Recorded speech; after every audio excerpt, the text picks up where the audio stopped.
एक लग्न प्रेम कहाणी भाग 53.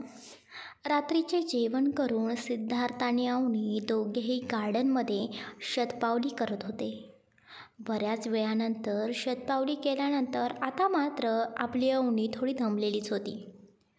चला आता रूममध्ये जाऊया. चला, झोप आली असेल ना, सिद्धार्थ बोलतो. अहो, थोडा वेळ आपण इथे बसूया का प्लीज? झोपाळ्यावरती बसूया ना, किती छान वारा सुटलेला आहे बघा ना. बरं ठीक आहे चला. अवनीचे बोलणे ऐकून सिद्धार्थ हसत बोलतो आणि सिद्धार्थ अवनीला घेऊन झोपाळ्यावरती आधी तिला नीट बसवतो आणि तो सुद्धा तिच्या बाजूला बसतो. दोघेही वरती आकाशाकडे बघत होते. पौर्णिमेचा तो दिवस होता, त्यामुळे चंद्राचा प्रकाश सगळीकडेच पसरलेला होता. वातावरण खूप छान वाटत होतं. ते अवनी सिद्धार्थकडे बघते आणि त्याचा हात हातामध्ये घेऊन बोलते. अहो, आपल्याला काय होईल, मुलगा की मुलगी? अवनी, काहीही होऊ दे, मला ते चालेल, पण मला जास्त करून ना मुलगी हवी आहे बघ. पण तुझ्यासारखी नको, अगदी शांत आणि मन मिळावू. माझ्यासारखी, मला एकदम माझ्यासारखी डॅशिंग मुलगी हवी आहे, अशी रडूबाई नको आहे. हो का? पण तुमच्यासारखी इतकी रागीटसुद्धा नको आहे बरं का. अवनीसुद्धा थोडं रागानेच बोलते. ते सिद्धार्थ हसतो आणि बोलतो. हो, माझ्यासारखी रागीट नको, पण तुझ्यासारखी क्यूट असायला हवी. अहो, पण मला तर मुलगा हवा आहे तुमच्यासारखा हँडसम. अवनी, काहीही झाले तरी हा आपला जीवच असणार आहे. ते आपल्या दोघांचेही एक फूल असणार आहे. मुलगा होऊ दे किंवा मुलगी, काहीही चालेल, ते सगळं आपल्या हातात नाही ना.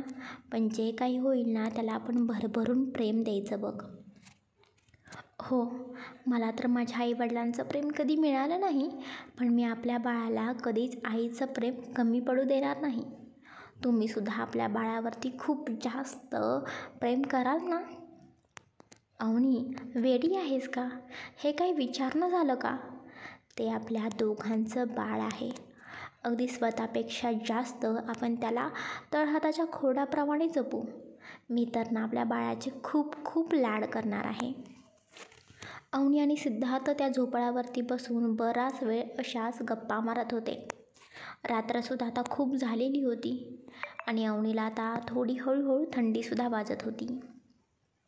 त्यामुळे सिद्धार्थ अवनीला परत रूममध्ये घेऊन जातो. अवनीला आता 7वा महिना लागलेला होता आणि तिला बेबी शॉवरचे फोटोशूटसुद्धा करायचे होते. म्हणून अवनीने निशा आणि दिशाच्या मदतीने खूप सारे बेबी शॉवरसाठी शॉपिंगसुद्धा केलेली होती. खरं तर सिद्धार्थला या सगळ्या काही गोष्टी पटत नव्हत्या किंवा अवनीच्या तब्येतीपेक्षा त्या गोष्टी इम्पॉर्टंट नाहीत असं त्याला वाटत होतं. पण अवनीच्या आनंदासाठी सिद्धार्थसुद्धा फोटोशूटसाठी तयार झालेला होता. शेवटी आपल्या अवनी मॅडमनेच त्याला तयार केलेलं होतं. आज घरामध्ये खूपच गडबड सुरू होती, कारण बेबी शॉवरचे फोटोशूट होणार होते. हे फोटोशूट फक्त सिद्धार्थ आणि अवनीचे होणार नव्हते, तर घरातल्या सगळ्या व्यक्तींसोबतच हे फोटोशूट होणार होते. सगळेजण वेगवेगळ्या प्रकारचे ड्रेसेस घालून तयार होते. फोटोशूटसाठी जे काही डेकोरेशन, जी काही तयारी असेल ती आधीच फोटोग्राफरने करून ठेवलेलीच होती. अरे वा, आज माझी बायको खूपच सुंदर दिसत आहे. माझी बायको खूप क्यूट आणि गुबगुबीत दिसत आहे. सिद्धार्थ लाडाने अवनीचे गाल ओढत बोलतो. अहो, मी जाड झालेली आहे ना, अवनी ओठ बाहेर काढून थोडेशा रडक्या आवाजातच बोलते. ते सिद्धार्थ हसतो आणि बोलतो. बायको, मी बोललो ना तुला, तू अजिबात जाड वगैरे झालेली नाहीस. हे बघ, तू आरशामध्ये बघ, बघ तू स्वतःकडे, तू किती छान आणि क्यूट दिसत आहेस. सिद्धार्थ बोलतच अवनीच्या हाताला पकडतो आणि तिला आरशासमोर आणत बोलतो. बरं चला, पटकन आवरा, बाहेर सगळेजण आपली वाट बघत आहेत ना, अवनी बोलते. ते सिद्धार्थ अवनीकडे बघत विचारतो. हो, मी पटकन आवरतोच, पण तू काही खाल्लेले आहेस की नाहीस अवनी? तेच आता मात्र सिद्धार्थचे हे बोलणे ऐकून अवनी जीभ बाहेर काढून डोळे मिटते, कारण तिने सकाळपासून जास्त काही खाल्लेलंच नव्हतं.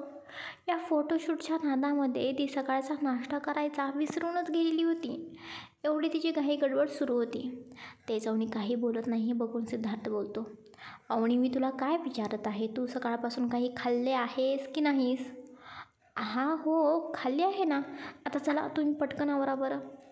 खोटं खोटं बोलायचं नाही अवनी. तू खोटे बोलत आहेस ना माझ्याशी. मला माहिती आहे सकाळपासून माझं चांगलं तुझ्यावरती लक्ष आहे. अहो आता तुम्ही लेक्चर नका देऊ. मी खाईन ना नंतर. तुम्ही आवरा बघू. अवनी बोलते. अवनी आधी हा ज्यूस पिऊन घे. अहो नाही हो, मी आत्ता तयार झालेली आहे ना. चला लवकर पटकन खाली चला, आपल्याला फोटोशूट करायचा आहे ना. अवनी मी काय बोललो तुला नाही का ऐकू आलं? आधी हा ज्यूस पिऊन घे. सकाळपासून तू काहीही खाल्लेलं नाहीस. अहो मी सुद्धा तुम्हाला काय बोलले नाही का ऐकू येत? मी नंतर खाऊन घेईन ना. तुम्ही पटकन आवरा बघू. आपल्याला खूप उशीर झालेला आहे. खूप तुम्ही उशीर लावता बघा आवरायला. चला चला पटकन खाली चला. अवनी मी 2 मिनटात माझं सगळं काही आवरेन. पण मी आवरेपर्यंत तू हा सगळा काही ज्यूस संपव. अहो मला नको आहे ज्यूस. ठीक आहे, नको आहे ना, नको पिऊ. मग मी सुद्धा फोटोशूटसाठी येत नाही. तू एकटीच जा आणि एकटीच फोटोशूट कर. सिद्धार्थाचे बोलणे ऐकून अवनी रागाने तिच्या कमरेवरती हात ठेवते आणि बोलते, अहो. सिद्धार्थ पटकन तिच्या तोंडाला ज्यूसचा ग्लास लावतो. आता मात्र अवनीला सुद्धा माहिती होतं तिच्यापेक्षा जास्त सिद्धार्थच हट्टी आहे. त्यामुळे अवनीसुद्धा गुपचूप ज्यूस पिऊ लागते. छान. आता मी 2च मिनटात तयार होतो. तोपर्यंत तू इथे बेडवरती बस. जास्त उभं राहू नकोस. बेबी तू मम्माला सांग किती त्रास देत असते तुझी मम्मा. अजिबात माझं काही ऐकत नाही. सिद्धार्थ अवनीच्या पोटाला हात लावत बोलतो. अहो तुम्ही पटकन आवरून बाहेर या. उशीर होत आहे. फोटोशूट करायचे आहे की नाही? अवनी रागाने बोलते. हो हो अवनी मी आवरतो. इतकी का तू चिडचिड करत आहे? शांत हो बरं. सिद्धार्थ अवनीला बेडवरती बसायला सांगतो आणि तो सुद्धा पटकन तयार व्हायला वॉशरूममध्ये निघून जातो. आपल्या अवनीने फोटोशूटसाठी एक लॉंग वन पीस घातलेला होता. केस मोकळे सोडलेले होते. 7वा महिना असूनसुद्धा तिचे पोट खूपच जास्त दिसत होते. अवनी आता गुबगुबीत दिसत होती आणि खूप क्यूटसुद्धा दिसत होती. सिद्धार्थने सुद्धा अवनीला मॅचिंग असा शर्ट घातलेला होता. दोघेही वेगवेगळा पोज देऊन फोटोशूट करतात. पहिल्यांदा अवनीचे एकटीचे काही फोटोज खूप वेगवेगळ्या पोज देऊन वेगवेगळे ड्रेस चेंज करून काढले जातात. अवनी कधी पोटावरती हात ठेवून फोटोज काढत होती. सिद्धार्थ अवनीच्या पोटावरती हात ठेवतो. अवनीसुद्धा सिद्धार्थच्या हातांवरती हात ठेवते. त्यांचा असा एक छान साफ फोटो काढला जातो. त्यानंतर परत दोघेही खाली झोपतात आणि त्यांच्यामध्ये लहान बाळाचा ड्रेस आणि शूज ठेवलेला असा एक फोटो काढला जातो. फोटोग्राफर वेगवेगळ्या पद्धतीने त्यांना पोज द्यायला सांगत होता. वेगवेगळे बॅकग्राऊंड तयार करत होता आणि त्या पद्धतीने छान फोटोज काढत होता. घरातले सगळेजण त्यांचे फोटोज बघतसुद्धा होते. त्यानंतर सिद्धार्थच्या हातामध्ये डॅड आणि अवनीच्या हातामध्ये मॉम असे लिहिलेले एक छोटेसे कार्ड दिले जाते. ते पकडूनसुद्धा दोघेही फोटोज काढतात. अवनी आणि सिद्धार्थ वेगवेगळ्या ड्रेसेसमध्ये त्यांचे फोटोशूट पूर्ण करत होते. अवनीला हे करायला खूप छान वाटत होतं. तिची तशी खूपच इच्छा होती. तिने बेबी शॉवरचे खूप काही प्लॅनिंग केलेले होते. सिद्धार्थला मात्र यामध्ये इंटरेस्ट नव्हता, पण तरीही अवनीच्या खुशीसाठी तो सुद्धा हे सगळं काही आनंदाने करत होता. सिद्धार्थ आणि अवनी दोघेही बरेच फोटो काढतात. पण सिद्धार्थ बाजूला होतो. त्याला आता फोटोज काढून सारखी ती खोटी स्माईल देऊन खूप कंटाळा आलेला होता. पण इकडे मात्र आपली अवनी अजिबात थकून गेलेली नव्हती. तिला फोटो काढायचेच होते. परत अवनीच्या एका बाजूला दिशा आणि दुसऱ्या बाजूला निशा दोघी उभ्या राहतात. दिशाच्या हातामध्ये बॉय आणि निशाच्या हातामध्ये गर्ल असे छोटेसे कार्ड दिले जाते आणि अवनी पोटावरती हात ठेवून उभी राहते. त्या तिघी अशी पोज देऊन फोटोज काढतात. तिघींनाही ज्या ज्या सुचेल अशा त्या तिघींना ज्या काही पोज वाटेल अशा त्या पोज देत होत्या आणि इकडे मात्र फोटोग्राफर त्यांचे फोटो क्लिक करत होता. आता मात्र फोटोग्राफरला अशी पोज द्या तशी पोज द्या सांगावं लागत नव्हतं, कारण पोरी आहेत त्यांना तर पोज आठवतातच. नंतर सिद्धार्थचे मॉम डॅडसुद्धा अवनीसोबत फोटोज काढतात. अगदी आजी, दामू काका, वनिता सगळेजणच अवनीसोबत फोटोज काढतात. बऱ्याच वेळ यांचं फोटोशूट सुरू होतं. बऱ्याच वेळानं त्यांचे फोटोशूट फायनली संपते. अवनी हे घे, जेवून घे. अवनी रूममध्ये बसून मोबाईलमध्ये काहीतरी बघत होती. तिचे सिद्धार्थकडे अजिबात लक्ष नव्हते. अवनी काय बोललो आहे मी? लक्ष कुठे आहे तुझं? अहो तुम्ही काय हो सारखं माझ्यावरती चिडचिड करत असता. सारखं तुमचं काय असतं हो? हे खा ते खा, असं कर तसं कर. अवनी, मी तुझ्यावरती चिडचिड केलेली दिसते, पण तू जे वागतेस ते नाही का गं तुला दिसत? आज दिवसभर तू स्वतःकडे अजिबात लक्ष दिलेलं नाहीस. स्वतःची तब्येत सोडून तू बाकीच्या गोष्टींकडे लक्ष देत असतेस. बाकीच्या ज्या गोष्टी तुला जास्त महत्त्वाच्या वाटत असतात का? फोटोशूट जास्त महत्त्वाचे होते का अवनी तुझ्यासाठी? तुला जे काही करायचं आहे ते स्वतःच्या तब्येतीकडे लक्ष देऊन कर. हे बऱ्याच वेळा मी अवनी तुला सांगितलेलं आहे, तरीसुद्धा तू घाई गडबडीमध्ये, त्या एक्सायटेडमध्ये स्वतःकडे आणि बाळाकडे लक्षच देत नाहीस. अहो, तुमचं हे लेक्चर ऐकण्यापेक्षा ना मी पटकन काहीतरी खाते. अवनी चिडचिड करत सिद्धार्थाच्या हातातले ताट घेते आणि जेवू लागते. ते सिद्धार्थ तिच्या बाजूला बसतो आणि बोलतो, मी मी लेक्चर देतो का? हो, मग काय तर. कायम लेक्चरच तुम्ही माझ्यावरती फक्त झाडत असता. मला वाटतं ना तुम्ही टीचर व्हायला हवं होतं. तुम्ही ना ते चुकून बिझनेसमॅन झालेला आहात का? तुम्ही चुकून त्या बिझनेस फील्डमध्ये गेलेला आहात. तुम्ही एवढे रागीट आहात तर तुम्हाला मुलेसुद्धा घाबरली असती. म्हणजे बघा ना, ऑफिसमध्ये सुद्धा प्रत्येकाला तुम्ही झाडतच असता. प्रत्येकजण तुम्हाला घाबरतच असतं. कधी चेहऱ्यावर स्माईलसुद्धा नाही. खरंच तुम्ही टीचरच व्हायला हवं होतं. काय होणार आहे आपल्या बाळाचं काय माहिती? काय होणार आहे म्हणजे इतका रागीट डॅड भेटल्यावर काय होणार ना आता बाळाचं? असं काही नाही. मी तर बाळाचं खूप लाड करणार आहे. हो ना बाळा? सिद्धार्थ अवनीच्या पोटावरती हात ठेवत बोलतो. तरीही बाळाची लाडकी मम्माच असेल. समजलं? बाळाचे डॅडा. बघूया. तेच आज घरामध्ये खूपच घाई गडबड सुरू होती. कारण अवनीचे डोहाळे जेवण होते. अंजली आणि जय दोघेही आज इकडे म्हणजे सिद्धार्थाच्या घरी आलेले होते. कारण डोहाळे जेवणाला माहेरकडून सगळ्या काही गोष्टी घ्याव्या लागतात असं काहीतरी बोललं जातं. त्यामुळे त्या अंजलीने अवनीसाठी खूप अशी सुंदर साडी, फुलांचे दागिने आणि खूप सारे पदार्थसुद्धा तिने आणलेले होते. घराच्या बाहेरच अवनीचं डोहाळे जेवण होणार होतं. बाहेर डोहाळे जेवणाची खूप मोठ्याने तयारी सुरू होती. घराच्या बाहेर जे काही मोठे गार्डन होते त्या गार्डनमध्ये एक मोठा मंडप तयार केलेला होता. डोहाळे जेवणाचे डेकोरेशनसुद्धा छान पद्धतीने सजवलेले होते. सगळे पाहुणे मंडळी खाली जमा झालेली होते. निशा, दिशा आणि अंजली तिघीही मिळून अवनीला तयार करत होत्या. अवनीने आज छान एका कलरची साडी नेसलेली होती. त्यावरती फुलांचे मॅचिंग दागिने घातलेले होते. कमरेवरती फुलांचा नाजूक कमरपट्टा बांधलेला होता. हाताच्या दोन्ही दंडांना फुलाने तयार केलेला नाजूक बाजूबंद घातलेला होता. कानात, गळ्यातसुद्धा त्या फुलांचे दागिने तिने घातलेले होते. आज आपली अवनी खूपच सुंदर दिसत होती. तेवढ्यात रूमचा दरवाजा कुणीतरी वाजवू लागतं. आता कोण आहे? निशा बोलते. थांब, मी बघून येते. दिशा बोलते आणि ती उठून दरवाजा उघडण्यासाठी दरवाजाजवळ जाते. ती दरवाजा ओपन करते. अरे भाई, तू इथे? हां हो. सिद्धार्थ बोलतच पटकन आतमध्ये येत बोलतो. तेच दिशा बोलते. अरे भाई, त्या वहिनी आवरत आहे आणि तू काय रे सारखी मध्ये मध्ये करत आहेस? चल बरं, तू पटकन बाहेर जा. तुझं जे काही असेल ते बाहेर आवर जा. जाईन, पण हे देऊनच. सिद्धार्थ त्याच्या हातामध्ये अवनीसाठी नाश्ता आणि ज्यूस घेऊन आलेला होता. एवढा घाई गडबडीमध्ये तो हे सगळं काही नीट लक्ष देऊन करत होता. तू नाश्ता केलेला आहेस का अवनी? सिद्धार्थ विचारतो. आत्तासुद्धा या घाई गडबडीमध्ये अवनी हे सगळं काही विसरून गेलेली होती. अवनी मात्र डोळे झाकून आता खूप साऱ्या शिव्या मिळणार अशी मनामध्ये खूप सारी बडबड करत होती. तिच्या चेहऱ्यावरचे एक्सप्रेशन बदललेले होते. तेच अवनीच्या चेहऱ्यावरचे हे एक्सप्रेशन तिला असं गप्प बसलेलं बघून सिद्धार्थाला मात्र आपल्या जे काही समजायचं ते समजून गेलेलं होतं.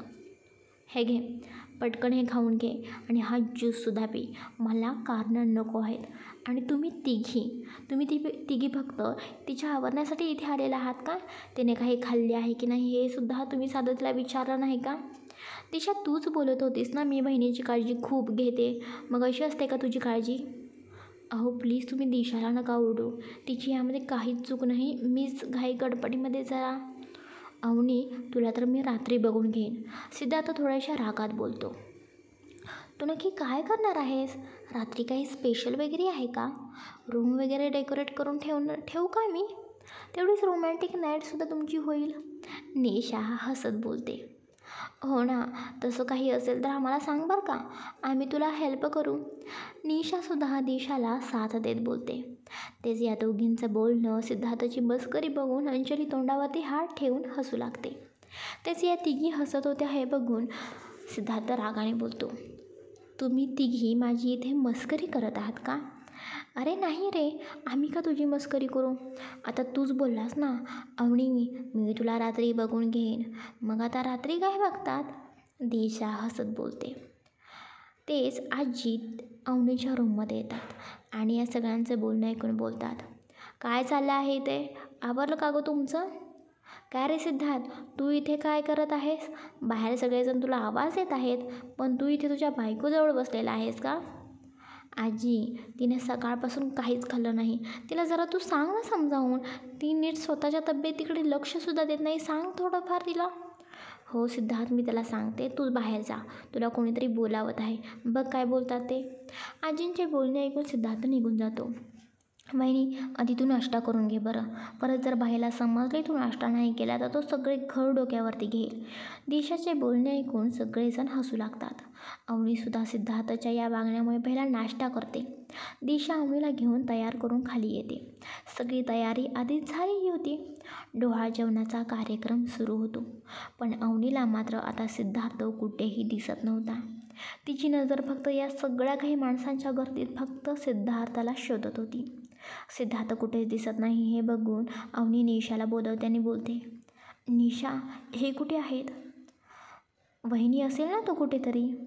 नाही गं, मलाही कुठेच दिसत नाहीत. वहिनी, तुला माहिती आहे ना बाईचे काम कसे असते.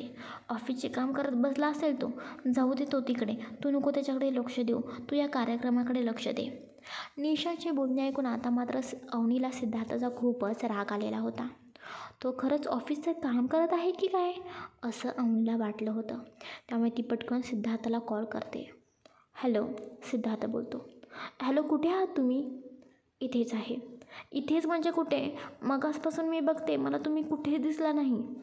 अवनी, मी थोडं बाहेर आहे. बाहेर का गेला आहात तुम्ही? तुम्हाला माहिती आहे ना आज डोहाळ जेवणाचा माझा कार्यक्रम आहे, तुम्ही इथे असणं इम्पॉर्टंट होतं. अवनी, मला सगळं काही माहिती आहे, पण तिथे बायकांमध्ये बसून मी काय करू? तू तू तुझा कार्यक्रम एन्जॉय कर ना. तो कार्यक्रम स्पेशल तुझ्यासाठी आहे. ठीक आहे, असं आहे ना, ओके. मग नंतर तुम्ही कधीही माझ्याशी बोलू नका. हा कार्यक्रम ना फक्त माझा आहे ना. ओके चालेल, मला ना तुमच्याशी आता बोलायचंच नाही. करते मी एन्जॉय, बाय. अवनी रागात बोलते आणि कॉल कट करते. तेच डोहाळ जेवणाचा कार्यक्रम सुरू झालेला होता. सगळ्याजणी मिळून एकमेकींना हळदी कुंकू लावत होत्या. अवनीला प्रत्येक जण येऊन हळदी कुंकू लावत होते, तिची ओटी भरत होते. पण अवनीच्या चेहऱ्यावरती मात्र आता स्माईल नव्हती. ती नाराज होती, कारण सिद्धार्थाने तिच्याजवळ असावं असं तिला वाटत होतं, पण सिद्धार्थ मात्र तिच्या समोर नव्हता. तेवढ्यात अवनीची नजर समोर उभ्या असलेल्या सिद्धार्थवरती जाते आणि आता मात्र जी काही कळी कोमेजून गेलेली होती ती सिद्धार्थला बघून अवनीचा चेहरा एखाद्या कळीप्रमाणे फुलतो.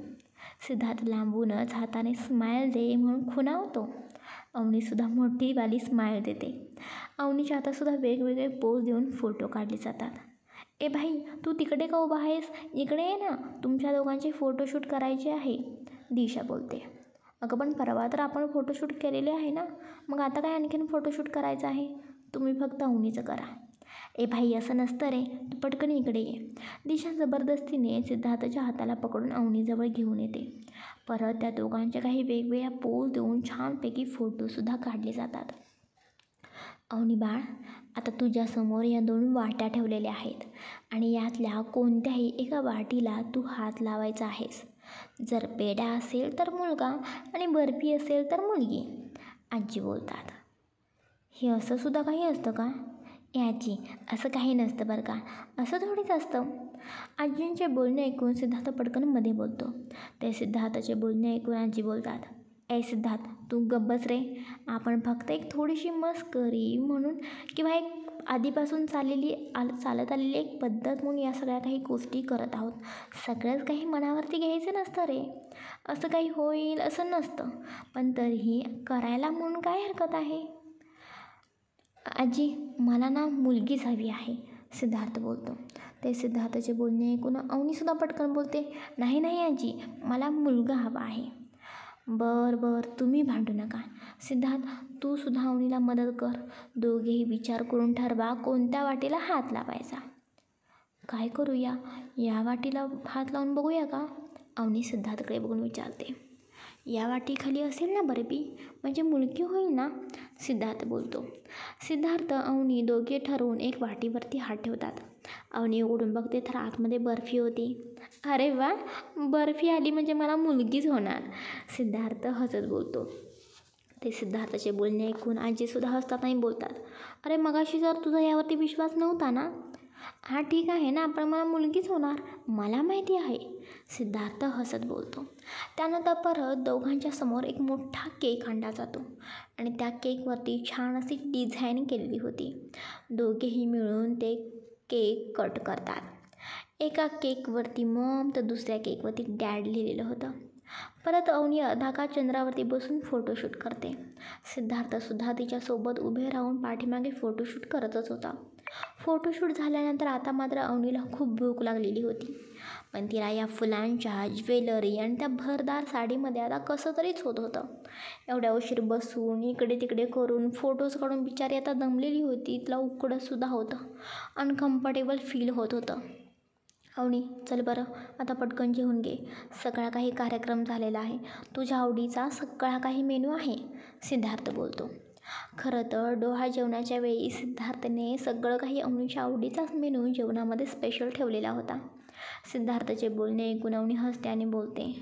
अहो, मी ना या अशा कपड्यांमध्ये नाही नीट जेवू शकणार, मला ना निवांत बसून असं जेवायचं आहे. मी आधी प्लीज ही साडी वगैरे चेंज करू का? मला अनकम्फर्टेबल फील होतं आहे. तेच अवनीचे हे बोलणे ऐकून आजी हसतात आणि बोलतात.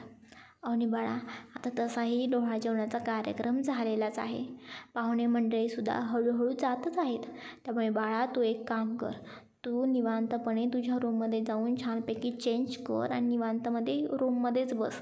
मी तुझ्यासाठी सगळं काही जेवण रूममध्येच पाठवते. आणि सिद्धार्थ तू रे, तू सुद्धा अवनीसोबत रूममध्ये जाऊन बस, दोघेही रूममध्येच बसा आणि तिथेच जेवा. अवनी, त्यानंतर तू आराम कर, बाहेर आता येऊ नकोस. चालेल आजी, सिद्धार्थ बोलतो आणि अवनीला पकडून तो रूममध्ये निघून जातो. सिद्धार्थची मॉम अवनी आणि सिद्धार्थ या दोघांसाठीही त्यांचं सगळं काही जेवण रूममध्येच पाठवतात. रूममध्ये गेल्याबरोबरच अवनी आधी पटकन फ्रेश होते आणि जो काही मेकअप, ती भरदार साडी, तिने ज्या काही फुलांच्या ज्वेलरीज घातलेल्या होत्या, ते सगळं काही एक एक करून काढू लागते. सिद्धार्थसुद्धा तिच्या त्या ज्वेलरी काढायला तिला मदत करत होता आणि त्यानंतर ती थोडासा एक लूज गाऊन घालते आणि निवांतपणे ती बेडवरती बसते. बिचारी या सगळ्या काही कार्यक्रमामध्ये दमलेली होती. हे सगळं काही करायची तिची हौस तर होतीच, पण त्याचबरोबर बिचारी दमूनसुद्धा गेलेली होती. निवांतपणे ती पाठीमागे पिलूला टेकून बसलेली होती. अवनी, आता सगळं काही तुझ्या मनाप्रमाणेच झालेलं आहे बरं का, त्यामुळे इथून पुढे ना अजिबात अशी दगदग करायची नाही. 7वा महिना लागलेला आहे ना, इथून पुढे सिच्युएशन थोडी क्रिटिकल होत जाते, त्यामुळे स्वतःची काळजी घ्यायची, समजलं का? अहो, आता ना तुम्ही तुमचं इन्स्ट्रक्शन देणं ना खरंच बंद करा, मला ना भूक लागलेली आहे, कधी जेवण येतं आहे, अवनी चिडचिड करत बोलते. तिची आता हळूहळू चिडचिड होत होती. ते सिद्धार्थसुद्धा अवनीची होणारी चिडचिड बघून पटकन जेवण कधी येते हे बघण्यासाठी बाहेर जाऊ लागतो. तेवढ्यात एक सर्वंट दोघांसाठी भरपूर असं मोठा ट्रे हातामध्ये घेऊन त्यांच्यासाठी जेवण घेऊन येतो आणि त्या दोघांसाठीही तो जेवण सर्व करतो आणि परत बाहेर निघून जातो. अवनी दमलेली होती. खरं तर ती स्वतःच्या हाताने जेवू शकत होती, पण तरीही सिद्धार्थ अवनीला जेवण भरवू लागतो. अवनीला हा सगळा काही मेनू खूपच जास्त आवडलेला होता, त्यामुळे ती पोटभर मस्तपैकी जेवते. सिद्धार्थसुद्धा तिच्यासोबत तिला भरवतसुद्धा होता आणि तोसुद्धा खात होता. त्या दोघांचेही जेवण निवांतपणे होते. जेवण झाल्यानंतर आता मात्र अवनीला हळूहळू गुंगी येत होती. दिवसभर दमलेली होती आणि आता पोट भरून जेवण केल्यामुळे झोप तर येणारच होती. सिद्धार्थ मात्र अवनीच्या बाजूला बसून प्रेमाने तिच्या डोक्यावरून हात फिरवत होता. अवनी मात्र तशीच झोपून गेलेली होती. तर कधी सिद्धार्थ तिकडे तिच्या केसांवरून हात फिरवत, कधी कधी तिच्या पोटावरती हात फिरवत होता. त्याला हे सगळं काही खूप छान वाटत होतं. कधी एकदा त्यांचं बाळ बाहेर येतं आणि तो बाळाला बघतोय असं त्याला झालेलं होतं. तो बाळाचं इमॅजिनेशन करत होता. त्यांचं बाळ कसं असेल हे तो विचार करत होता. त्याला ही फिलिंग खूपच गोड वाटत होती. अगदी सगळ्यांच्या मनाप्रमाणेच अवनीच्या इच्छेसारखाच खूप मोठा असा डोहाळ जेवणाचा कार्यक्रमसुद्धा खूप छान पद्धतीने संपन्न होतो. चला गाईज, आजचा भाग कसा वाटला नक्की भरभरून कमेंट्स करून सांगा. आता बघूया, डोहाळ जेवण झाल्यानंतर नॉर्मली मुली माहेरी जातात. मग आता आपली अवनी जयसोबत माहेरी जाते की नाही, पुढे काय होतं, तिची प्रेग्नेन्सी कशी होते, आईबापाचं एक जे काही असतं ते सगळं काही हे दोघे नीट पद्धतीने पार पाडू शकतात की नाही, पुढच्या भागात तुम्हाला समजेलच. Bye, take care.